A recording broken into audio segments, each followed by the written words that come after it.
ओम शांति। 20 अप्रैल 2024 के ईश्वरीय महावाक्य। पहले एक नजर मुरली के मुख्य पॉइंट पर। बाबा ने कहा, भक्ति मार्ग में भी सब देवताओं को शिव बाबा को याद करते हैं, परंतु यह पता नहीं था कि याद से ही विकर्म विनाश होंगे। माया के कारण सबकी बुद्धि को बेसमझी का ताला लगा हुआ है। अभी बाप द्वारा तुमको मालूम पड़ा है कि हम कितने समझदार, धनवान और पवित्र थे। बाबा अक्षर मम्मा से भी मीठा है। भले मम्मा पालना करती है, परंतु बाप फिर भी बाप है, जिससे बेहद का वर्षा मिलता है। गायन भी है, सुबह को अमीर था, रात को फकीर था। तुम भी सुबह में अमीर और फिर बेहद रात में फकीर बन जाते हो। कल तो तुम विश्व के मालिक अमीर थे, आज तुम फकीर बन पड़े हो। अब फिर सुबह आती है तो तुम अमीर बन जाते हो। और फिर बाबा ने कहा, बाप कहते हैं यह वह खारी चैनल है जिसे तुम ही पार करते हो योग बल से। जहाँ जाना है उनकी याद रहनी चाहिए। पावन बनने का और कोई उपाय नहीं। तुम जानते हो पतित पावन आते हैं और तुम उनकी मत पर चल पावन बनते हो। याद न करने वाले देह अभिमान में होंगे। वह न बाप को याद कर सकते, न बाप का परिचय दे सकते हैं। आत्मा भाई भाई है, किसके नाम रूप में फंसना नहीं है। अगर कोई रेगुलर नहीं पढ़ता है तो जल्दी में नहीं ले आना चाहिए। सत का संग तारे, सत का संग मिलता ही तब है जब सतयुग की स्थापना होनी होगी। यह किसकी बुद्धि में नहीं आता, क्योंकि बुद्धि को ताला लगा हुआ है। और फिर लास्ट में बाबा ने कहा, बाबा देखो कितनी युक्ति रचते हैं कि मनुष्य आकर हीरे जैसा जीवन बनाए। मैगजीन किताब आदि छपाते रहते हैं। जिसके साथ तुम लौकिक सर्विस करते हो उनको भी परिचय देते रहो कि तुमको दो बाप है। लौकिक बाप सबका अलग है, पारलौकिक बाप सबका एक है, वह सुप्रीम है। आत्मा को कभी काल नहीं खाता, वह सिर्फ मैली और साफ होती है। आत्मा का तखत शोभता भी भ्रकुटी के बीच है।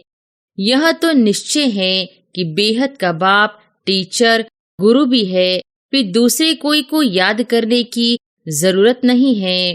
बाप कहते जिसने पहले भक्ति की है वही पहले ज्ञान लेने के लायक भी बने हैं। क्योंकि भक्ति का फल चाहिए तो सदैव अपने फल अथवा वर्षे को याद करते रहो। मेरी ताकत भी उनको मिलती है जो मेरे से योग लगाते हैं। तो बाप जो खुद धर्म स्थापन करते हैं उनमें बहुत ताकत है। बाप का धंधा ही है तुम्हारा स्वागत करना। स्वागत माना सदगति, यह सबसे ऊंचा स्वागत है। और अब सुनते हैं महावाक्यों को विस्तार से। मुरली का सार। मीठे बच्चे, तुम्हें योग बल से इस खारी चैनल को पार कर घर जाना है। इसलिए जहाँ जाना है उसे याद करो। इसी खुशी में रहो कि हम अभी फकीर से अमीर बनते हैं। प्रश्न है, दैवी गुणों की सब्जेक्ट पर जिन बच्चों का ध्यान है उनकी निशानी क्या होगी? उत्तर है, उनकी बुद्धि में रहता जैसा कर्म हम करेंगे हमको देख दूसरे करेंगे। कभी किसी को तंग नहीं करेंगे।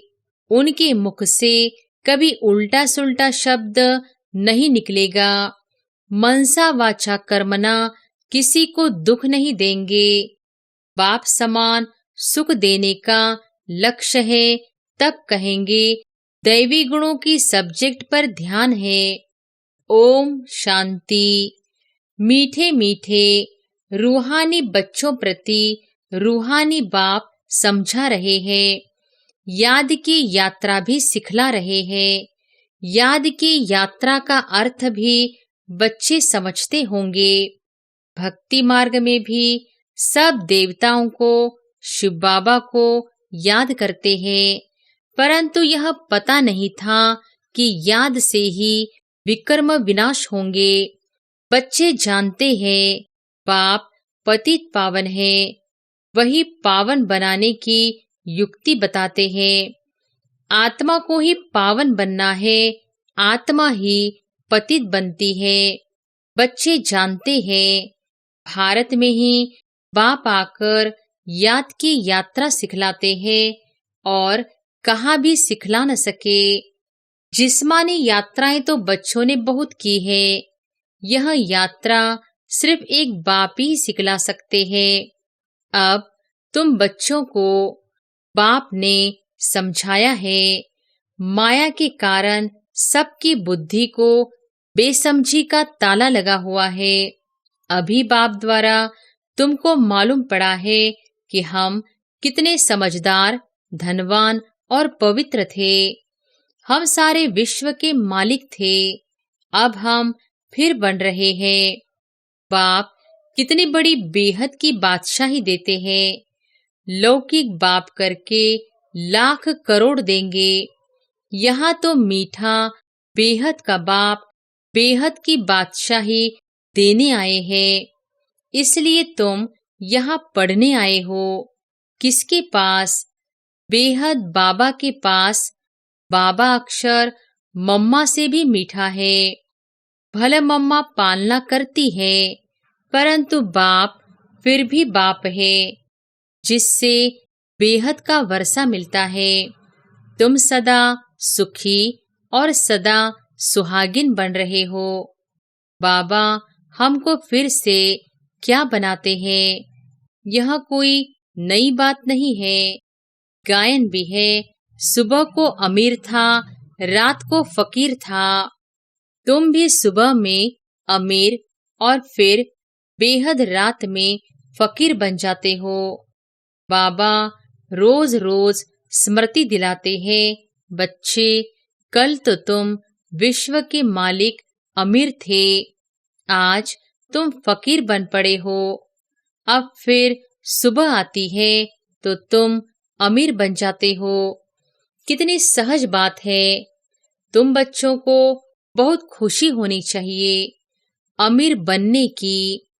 ब्राह्मणों का दिन और ब्राह्मणों की रात, अब दिन में तुम अमीर बन रहे हो और बनेंगे भी जरूर, परंतु नंबरवार पुरुषार्थ अनुसार। बाप कहते हैं यह वह खारी चैनल है जिसे तुम ही पार करते हो योग बल से। जहाँ जाना है उनकी याद रहनी चाहिए। हमको अब घर जाना है। बाबा खुद आया है हमको लेने। बहुत प्यार से समझाते हैं, मीठे बच्चे तुम ही पावन थे। 84 जन्म लेते लेते पतित बने हो, फिर पावन बनना है। पावन बनने का और कोई उपाय नहीं। तुम जानते हो पतित पावन आते हैं और तुम उनकी मत पर चल पावन बनते हो। तुम बच्चों को बहुत खुशी होती है कि हम यह पद पाएंगे। बाप कहते हैं तुम 21 जन्मों के लिए सदा सुखी बनेंगे। बाप सुखधाम का, रावण दुखधाम का वर्षा देते हैं। तुम बच्चे अभी जानते हो रावण तुम्हारा पुराना दुश्मन है, जिसने तुमको 5 विकारों रूपी पिंजड़े में डाला है। बाप आकर निकालते हैं। जितना जो बाप को याद करते हैं, उतना औरों को भी परिचय देते हैं। याद न करने वाले देह अभिमान में होंगे। वह न बाप को याद कर सकते, न बाप का परिचय दे सकते हैं। हम आत्मा भाई भाई है। घर से यहाँ आए हैं भिन्न भिन्न पाठ बजाने। सारा पाठ कैसे बजता है यह भी तुम्हारी बुद्धि में है। जिनको पक्का निश्चय है वह आकर यहाँ रिफ्रेश होते हैं। यह कोई ऐसी पढ़ाई नहीं है जो तुमको टीचर के साथ ही रहना है। नहीं, अपने घर में रहते भी पढ़ाई कर सकते हो। सिर्फ 1 हफ्ता अच्छी तरह समझो, फिर ब्राह्मणियां कोई को 1 मास में, कोई को 6 मास में, कोई को 12 मास के बाद ले आती है। बाबा कहते हैं, निश्चय हुआ और भागा। राखी भी बांधनी है कि हम विकार में नहीं जाएंगे। हम शिव बाबा से प्रतिज्ञा करते हैं। शिव बाबा ही कहते हैं, बच्चों, तुमको निर्विकारी जरूर बनना है। अगर विकार में गए तो की कमाई चट 100 गुना दंड पड़ जाएगा। 63 जन्म तुमने गोते खाए। अब कहते हैं पवित्र बनो, मेरे को याद करो तो तुम्हारे पाप भस्म हो जाएंगे। आत्मा भाई भाई है, किसके नाम रूप में फंसना नहीं है। अगर कोई रेगुलर नहीं पढ़ता है तो जल्दी में नहीं ले आना चाहिए। भला बाबा कहते हैं, 1 दिन में भी तीर लग सकता है, परंतु समझ से भी काम लेना है। तुम ब्राह्मण हो, सबसे उत्तम। यह तुम्हारा बहुत ऊंचा कुल है। वहां कोई सत्संग आदि होते नहीं। सत्संग भक्ति मार्ग में होता है। तुम जानते हो, सत का संग तारे। सत का संग मिलता तब है जब सतयुग की स्थापना होनी होगी। यह किसकी बुद्धि में नहीं आता, क्योंकि बुद्धि को ताला लगा हुआ है। अब सतयुग में जाना है। सत का संग मिलता ही है पुरुषोत्तम संगम युग पर। वह गुरु लोग तो संगम युगी है नहीं। बाबा जब आते हैं तो बेटा बेटा कह बुलाते हैं। उन गुरु लोगों को तुम बाबा थोड़ी ही कहेंगे। एकदम बुद्धि को गॉडरेज का ताला लगा हुआ है। बाबा आकर ताला खोलते हैं। बाबा देखो कितनी युक्ति रचते हैं कि मनुष्य आकर हीरे जैसा जीवन बनाए। मैगजीन, किताब आदि छपाते रहते हैं। बहुतों का कल्याण हो तो बहुतों की आशीर्वाद भी मिलेगी। प्रजा बनाने का पुरुषार्थ करना चाहिए। अपने को बंधन से छुड़ाना चाहिए। शरीर निर्वाह अर्थ सर्विस तो जरूर करनी है। ईश्वरीय सर्विस होती है सिर्फ सुबह और शाम को। उस समय सबको फुर्सत है। जिसके साथ तुम लौकिक सर्विस करते हो उनको भी परिचय देते रहो कि तुमको 2 बाप है। लौकिक बाप सबका अलग है, पारलौकिक बाप सबका एक है। वह सुप्रीम है। बाबा कहते हैं, मेरा भी पाठ है। अब तुम बच्चे मेरा परिचय जान गए हो। आत्मा को भी तुम जान गए हो। आत्मा के लिए कहते हैं, भ्रिकुटी के बीच चमकता है अजब सितारा। वह अकाल तख्त भी है। आत्मा को कभी काल नहीं खाता। वह सिर्फ मैली और साफ होती है। आत्मा का तख्त शोभता भी भ्रिकुटी के बीच है। तिलक की निशानी भी यहाँ देते हैं। बाप कहते हैं, तुम अपने को आप पे ही राज तिलक देने के लायक बनाओ। ऐसे नहीं कि मैं सबको राज तिलक दूंगा। तुम अपने को दिलाओ। बाबा जानते हैं कौन बहुत सर्विस करते हैं। मैगजीन में भी लिखत बहुत अच्छी आती है। साथ साथ योग की मेहनत भी करनी है, जिससे विकर्म विनाश हो। दिन प्रतिदिन तुम अच्छे राजयोगी बन जाएंगे। समझेंगे जैसे कि अब शरीर छूटता है, हम चले जाते हैं। सूक्ष्म वतन तक तो बच्चे जाते हैं। मूल वतन को भी अच्छी तरह जानते हैं कि हम आत्माओं का घर है। मनुष्य शांति धाम के लिए ही भक्ति करते हैं। सुखधाम का तो उनको मालूम ही नहीं है। स्वर्ग में जाने की शिक्षा तो कोई दे नहीं सकते बाप के सिवाय। यह है प्रवृत्ति मार्ग, दोनों को मुक्ति धाम में जाना है। वो लोग उल्टा रास्ता बताते हैं, जाता कोई भी नहीं है। सभी को पिछाड़ी में बाप ले जाएंगे, यह उनकी ड्यूटी है। कोई अच्छी रीति पढ़कर राज्य भाग्य ले लेते हैं, बाकी सब कैसे पढ़ेंगे? वह जैसे नंबरवार आते हैं वैसे नंबरवार जाएंगे। इन बातों में जास्ती समय वेस्ट मत करो। कहते हो बाबा को याद करने की भी फुर्सत नहीं मिलती है, फिर इसमें समय क्यों वेस्ट करते हो? यह तो निश्चय है कि बेहद का बाप टीचर गुरु भी है, फिर दूसरे कोई को याद करने की जरूरत नहीं है। तुम जानते हो कल्प पहले भी श्रीमत पर चलकर पावन बने थे। घड़ी घड़ी चक्र भी फिराते रहो।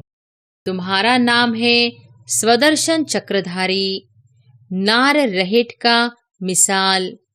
ज्ञान सागर से तुम्हें भरने में देरी नहीं लगती, खाली होने में देरी लगती है। तुम हो मीठे सिकिलधे बच्चे, क्योंकि कल्प के बाद आकर मिले हो। यह पक्का निश्चय चाहिए, हम 84 जन्मों के बाद फिर से आकर बाप से मिले हैं। बाप कहते हैं, जिसने पहले भक्ति की है वही पहले ज्ञान लेने के लायक भी बने हैं। क्योंकि भक्ति का फल चाहिए तो सदैव अपने फल अथवा वर्षे को याद करते रहो। फल अक्षर भक्ति मार्ग का है, वर्षा ठीक है।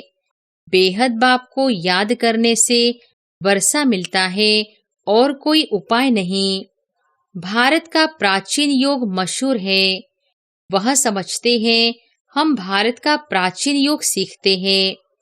बाबा समझाते हैं, वह ड्रामा अनुसार हठयोगी बन जाते हैं। राजयोग अब तुम सीखते हो, क्योंकि अब संगम युग है। उन्हों का धर्म अलग है। वास्तव में उनको गुरु करना नहीं चाहिए, परंतु यह भी ड्रामा अनुसार फिर भी करेंगे जरूर। तुम बच्चों को अब राइटियस बनना है। रिलीजन में ही ताकत है। तुमको जो मैं देवी देवता बनाता हूँ, यह धर्म बहुत सुख देने वाला है। मेरी ताकत भी उनको मिलती है जो मेरे से योग लगाते हैं। तो बाप जो खुद धर्म स्थापन करते हैं, उनमें बहुत ताकत है। तुम सारे विश्व के मालिक बन जाते हो। बाप इस धर्म की महिमा करते हैं कि इसमें बहुत माइट है। ऑलमाइटी बाबा से माइट बहुतों को मिलती है। वास्तव में माइट सबको मिलती है, परंतु नंबरवार। तुमको जितनी माइट चाहिए उतनी बाबा से लो। फिर दैवी गुणों की सब्जेक्ट भी चाहिए। किसको तंग नहीं करना, दुख नहीं देना। यह कभी किसको उल्टा सुल्टा शब्द नहीं कहते। जानते हैं जैसा कर्म मैं करूँगा मुझे देख और भी करेंगे। आसुरी गुणों से दैवी गुणों में आना है। देखना है हम किसको दुख तो नहीं देते हैं। ऐसा कोई नहीं है जो किसको दुख नहीं देता हो। कुछ न कुछ भूले होती जरूर है। वह अवस्था तो अंत में ही आएगी जो मनसा वाचा कर्मना किसको दुख न देवे। इस समय हम पुरुषार्थी अवस्था में हैं। हर बात नंबरवार पुरुषार्थ अनुसार होती है। सभी पुरुषार्थ सुख के लिए ही करते हैं, परंतु बाप बिगर कोई सुख दे न सके। देखा जाता है सोमनाथ के मंदिर में कितने हीरे जवाहरात थे। वह सब कहाँ से आए, कैसे साहूकार बने? सारा दिन इस पढ़ाई के चिंतन में रहना चाहिए। गृहस्थ व्यवहार में रहे कमल पुष्प समान पवित्र बनना है। तुमने यह पुरुषार्थ किया है, तब तो माला बनी है, कलप कलप बनती रहती है। माला किसका यादगार है, यह भी तुम जानते हो। वह तो माला का सिमरन कर बहुत मस्त हो जाते हैं। भक्ति में क्या होता है और ज्ञान में क्या होता है, यह भी तुम ही जानते हो। तुम किसको भी समझा सकते हो। पुरुषार्थ करते करते आखिर पिछाड़ी की रिजल्ट कलप पहले मुहाफिक निकल आएगी। हर एक अपनी जांच करते रहे। तुम समझते हो हमको यह बनना है। पुरुषार्थ की मार्जिन मिली है। नंबरवार पुरुषार्थ अनुसार बाप भी तुम्हारा स्वागत करते हैं। तुम बच्चे जो स्वागत करते हो, उनसे जास्ती बाप तुम्हारा स्वागत करते हैं। बाप का धंधा ही है तुम्हारा स्वागत करना। स्वागत माना सदगति। यह सबसे ऊंचा स्वागत है। तुम सबका स्वागत करने बाप आते हैं। अच्छा, मीठे मीठे सिकिलधे बच्चों प्रति माता पिता बाप दादा का याद प्यार और गुड मॉर्निंग। रूहानी बाप की रूहानी बच्चों को नमस्ते। धारणा के लिए मुख्य सार। पहली पॉइंट, बहुतों की आशीर्वाद लेने के लिए कल्याणकारी बनना है। शरीर निर्वाह अर्थ कर्म करते भी अपने को बंधन से मुक्त कर सुबह शाम ईश्वरीय सर्विस जरूर करनी है। दूसरी पॉइंट, दूसरी बातों में अपना समय वेस्ट न कर बाप को याद कर माइट लेनी है। सत्य के संग में ही रहना है। मनसा वाचा कर्मना सबको सुख देने का ही पुरुषार्थ करना है। वरदान है, पवित्रता के वरदान को निजी संस्कार बनाकर पवित्र जीवन बनाने वाले मेहनत मुक्त भव। पवित्रता के वरदान को निजी संस्कार बनाकर पवित्र जीवन बनाने वाले मेहनत मुक्त भव। कई बच्चों को पवित्रता में मेहनत लगती है। इससे सिद्ध है वरदाता बाप से जन्म का वरदान नहीं लिया है। वरदान में मेहनत नहीं होती। हर ब्राह्मण आत्मा को जन्म का पहला वरदान है पवित्र भव, योगी भव।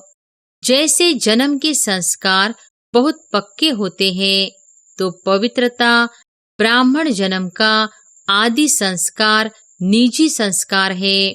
इसी स्मृति से पवित्र जीवन बनाओ, मेहनत से मुक्त बनो। स्लोगन है, ट्रस्टी वह है जिसमें सेवा की शुद्ध भावना है। ट्रस्टी वह है जिसमें सेवा की शुद्ध भावना है। अच्छा, ओम शांति।